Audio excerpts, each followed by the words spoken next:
Hey everybody, welcome back to Douglas Speed Shop. So guess what? We're going on to part 3 of troubleshooting the rattling on the truck. So we discovered that the starter was bad. And that was the initial problem, was the starter was engaging the flywheel and rattling all the time. Well, I think that caused a bigger problem, which is the flex plate might have been broken by that. So now it's making even worse noise from that area. And I'll show you that here in a minute. All right, so we're gonna fire it up from underneath the truck here so we can hear it.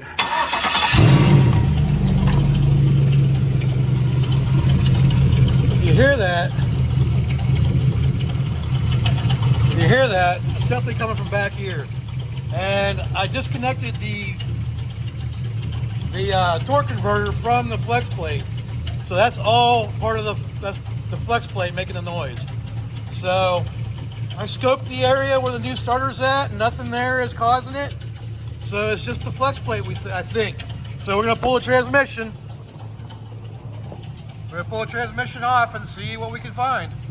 Hopefully it's just a cracked flex plate, and that'll fix the problem. What we're gonna do in this video is we're gonna pull the transmission and check out the flex plate. So let's get into it. All right, so to start this transmission removal, we have to remove the Y pipe again. So if you want to see me do that, just check the videos down in the description. The part 2 will have me removing that. So let's get moving on this so I can get this thing out. Okay, we got the Y pipe out again. Seemed pretty easy this time, and it seems like I just put it in or took it out here the last couple of days. Oh wait, that's right, I did. But okay, so that's out. So one thing I do want to show you for sure on this transmission is, you see this plug right here? Right there, that one. That's your main harness for like your gear selector for the computer. It basically just tells you, what gear you're in, and lights up the indicator on your dash. Some of these can be glued. For whatever reason, manufacturers thought it'd be a good idea to glue that connector in there. Luckily, this isn't one of them, but I have run into that where you just pull this little thing out and it pops it loose. That's it. But I've run into those being glued to the selector switch.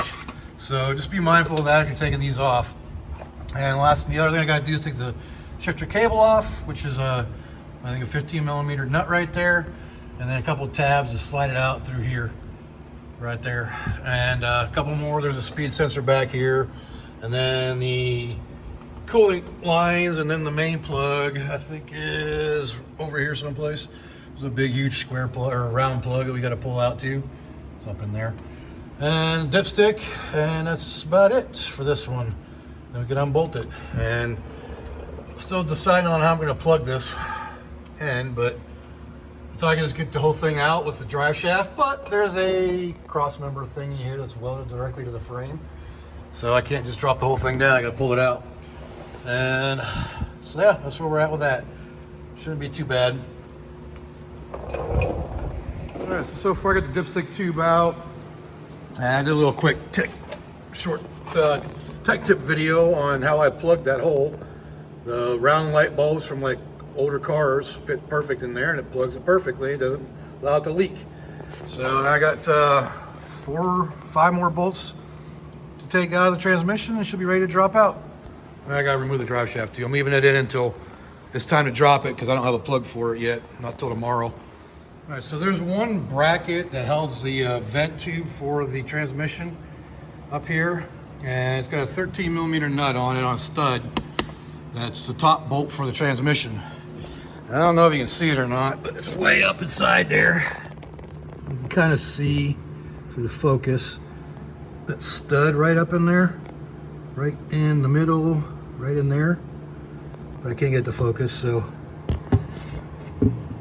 that's a pain in the butt. I used a ratcheting 13mm wrench and got it loose. So the bracket's off, but there's still a nut or a bolt for the transmission up there, and it's the last top bolt that needs to come out, so gotta get that out next. All right, so we are down to the 2 remaining bolts, which are just these 2 side ones, the middle side ones here, there and there, up there. So once those come out, the transmission should come out pretty easily. And I just got to disconnect the drive shaft. And I don't think there's anything else attached.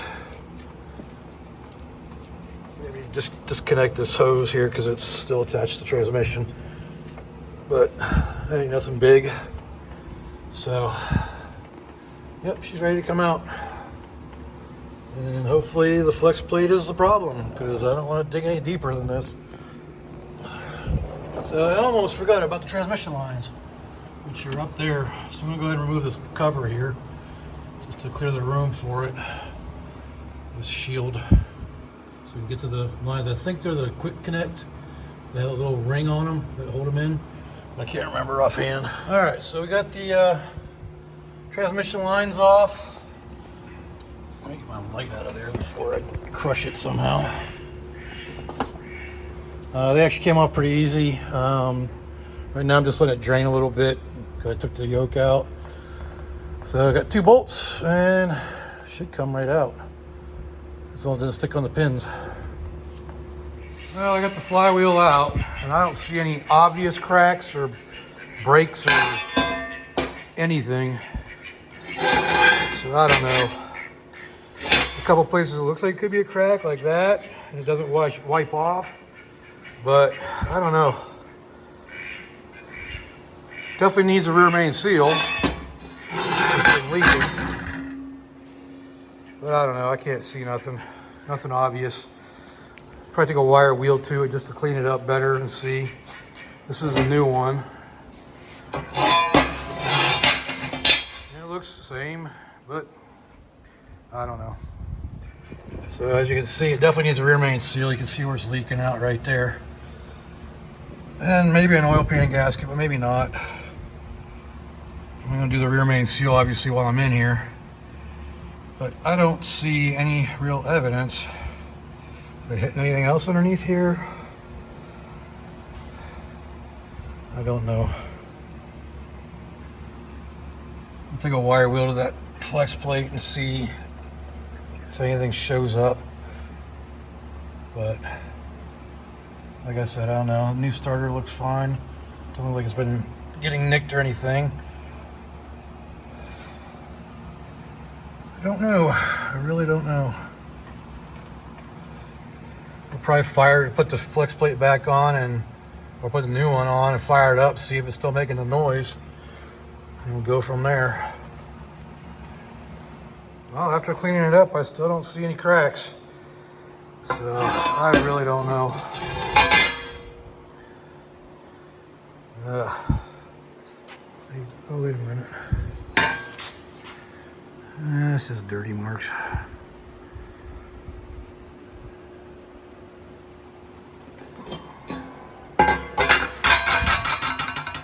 Yeah, I don't know. I don't think there's any cracks in it. So I don't know what that noise is. Well, I got the flex plate switched out. And unfortunately, still making the noise. That tells me it's either internal or the rear main seal's dried out. So I don't know. But at least I can take the flex plate back. All right, so knowing now that the problem is definitely not the flex plate, the starter fixed the original squeaking or rattling. So the next step is going to be, we're going to pull this oil pump or the oil pan down because got the stethoscope out again and it is very loud everywhere below the level of the pan. So I think it's something inside there, definitely rattling around. Not to mention, the rear main seal is leaking back here, so maybe we'll get lucky and the squeaking noise is coming from the rear main seal. Can't really test that when it's running. So, but it's definitely needing replacement. I got one today. I just need to get an oil pan gasket tomorrow. But, yep, so that's gonna be the next step. We're gonna pull the pan off and see if we find any chunks.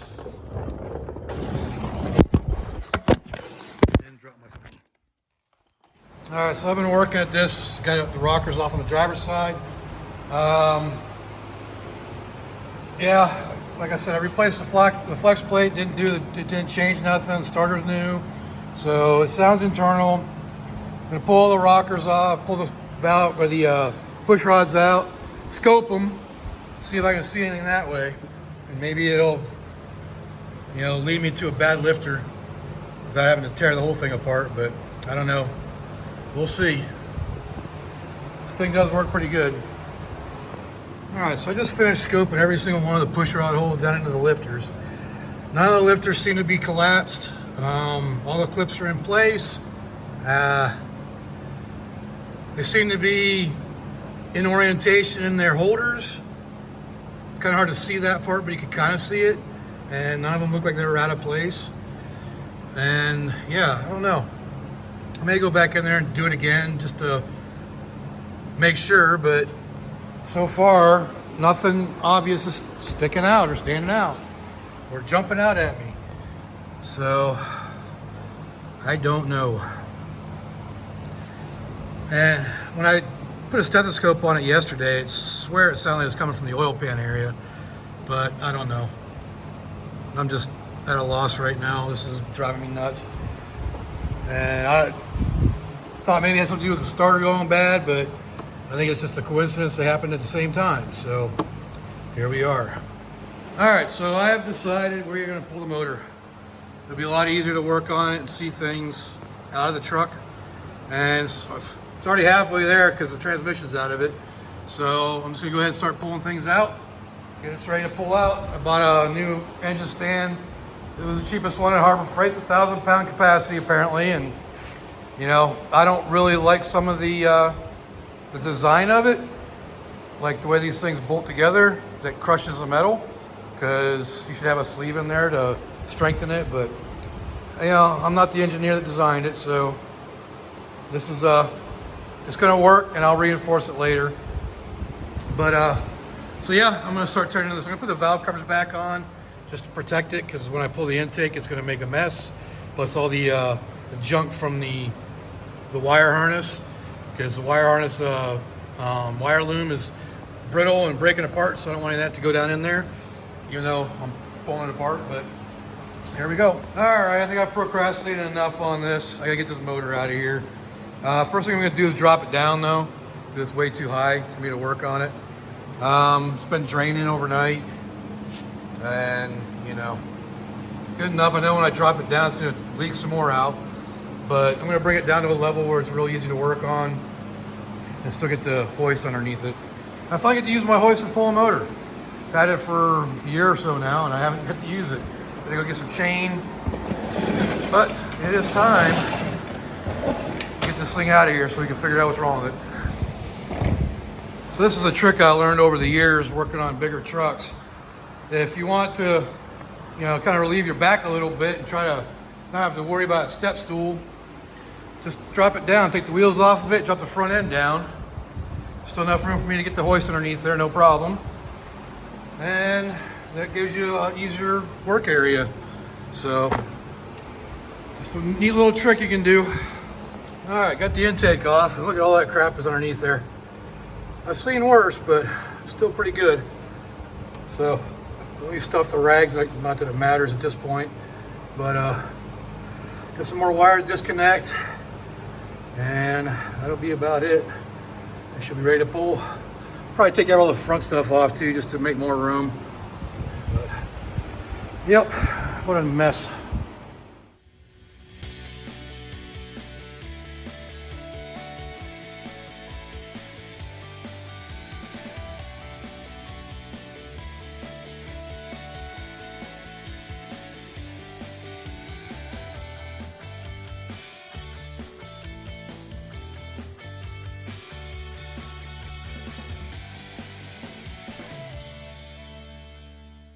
All right, so we got the motor out yesterday or last night.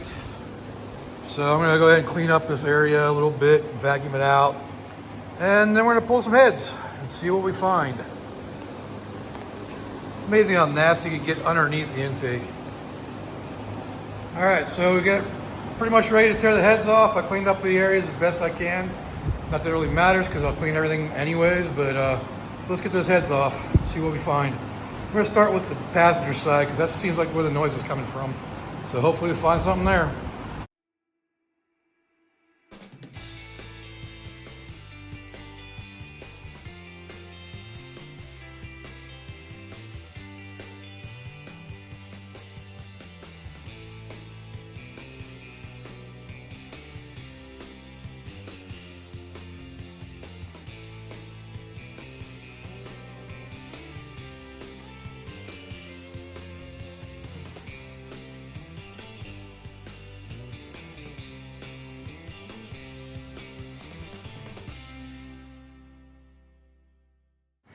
All right, at first I didn't think we were having any problems, except for this one here, number, what is that? That's the passenger side, so number 8, exhaust.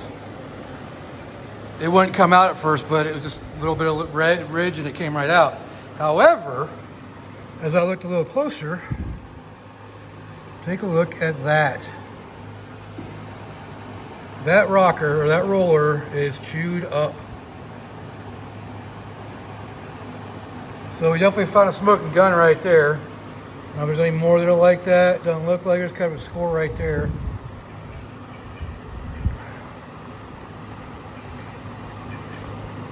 Looks like it's just the one that has the scoring. I'll have to scope that, but you can kind of see some markings on the cam too. Let me see if I can focus. But yeah, it's definitely, the cam's definitely scored too. So gotta pull the other side off, make sure there's no more of those. But I think we found our culprit. All right, so we got the driver's side out now. None of those look bad. So, but we're gonna be pulling the cam out anyways, because we know number 6. On the intake side, I think, maybe, I don't know. It's either intake or exhaust. One of those, that one right there, we know the low was bad. So we gotta pull the cam out. All right, so putting it up for the night because I don't have a pulley puller that get that off there. And I ordered one from Summit, so it should be here tomorrow maybe. Maybe Friday, the latest. But either way, we get that thing off, we get the timing cover off so we can get the cam out and see the damage on it. And then I got to decide whether or not I'm going to bother fixing this one or finding a 6-liter, because this is a work truck. I'm using it for towing and whatnot, so I'd rather get the more powerful engine. So why put money into this one now if I can find a good used 6-liter block and put the money into that. So we'll see. But right now, this is on hold until tomorrow or Friday at the latest. All right, so the tool that I was waiting on to pull the hub off, the balancer off, came today. So we're gonna use it to pull that off so we get the timing cover off and pull the cam. So let's do that real quick. All right, so the way this thing works, as you can see, you get the little fingers on there. And just loops in here and just twist it around. And you screw the bolt in. But you see how it's twisted on there and it locks onto the actual hub. So I'm gonna put some grease on this bolt just so we have so it's not too rough on it. And then we'll get it off.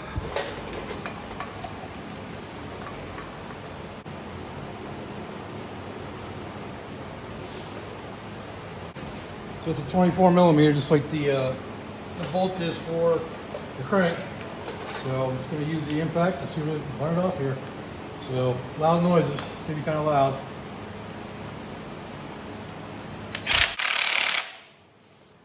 Move you over so you can actually see it coming off. All right, more loud noises.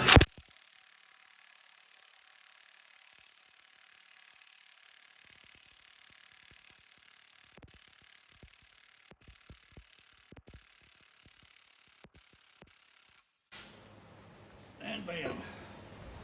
That easy. So now we gotta get the timing cover off and see what we got. Probably a bit of a moot point, but I'm gonna go ahead and clean this off of here.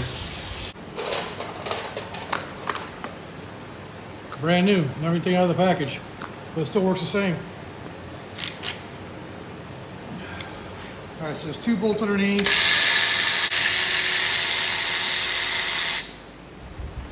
And then all the front cover bolts.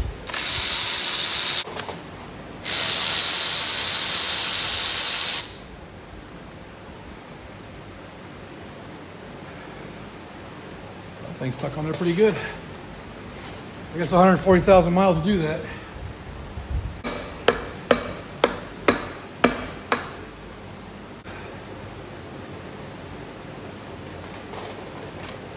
There she comes.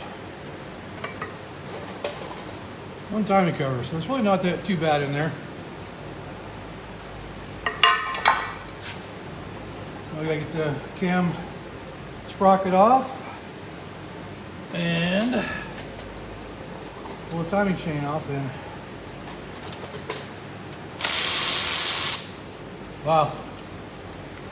That was probably due anyway. Look at that. I don't know if you can see that or not. See how much it's loose, how loose it is. It's showing up. Look how loose that chain is.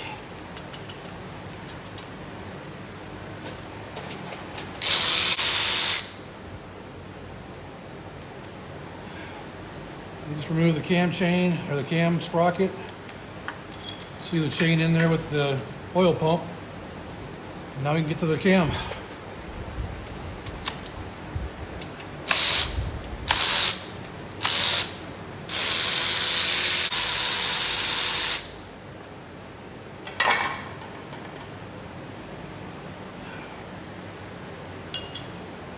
Alright, I don't think I have a bolt. Oh, actually, I might. Let me get a bolt and screw into one of these screws here, these holes, maybe two of them, so we have a handle to pull the cam out with. All right, so we got some bolts here. These are M8 by 1.25 thread pitch. Just gonna put two of them in there. Just a few threads in, just to give us a little handle. You know what, I might do all three because it gives a better handle than just two.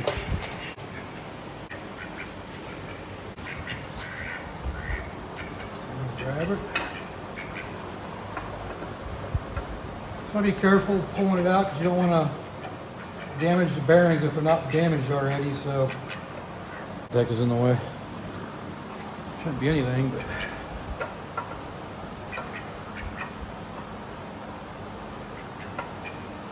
there it goes.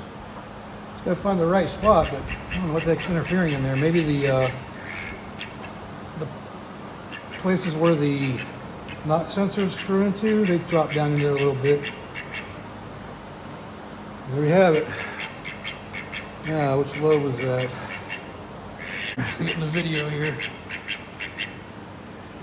Look at that cam lobe right there. See how chewed up it is?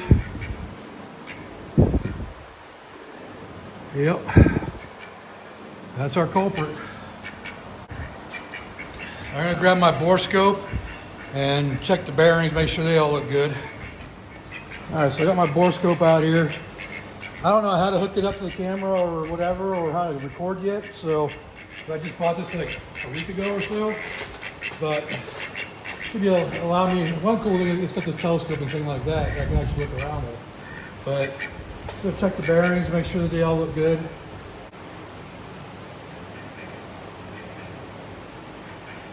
Yeah, so doesn't matter either way, but we gotta replace the cam. We might as well do bearings while we're in there, if we're gonna do that. I'll explain that here in a second. We definitely have a bad lobe on the cam, and that means the cam needs to be replaced or reground, but you know, I don't know any place around here that can do that. So here's the plan. I think I'm going to find a complete 6-liter and 4L80E to replace the drivetrain in the truck. I primarily use this for towing and hauling stuff, so the bigger power plant and the better transmission will do a lot better.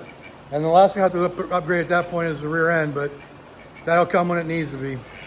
So yeah, so that's what the plan's gonna be. We're gonna, instead of replacing the cam, because it's more cost effective and cost efficient to, that's cost effective.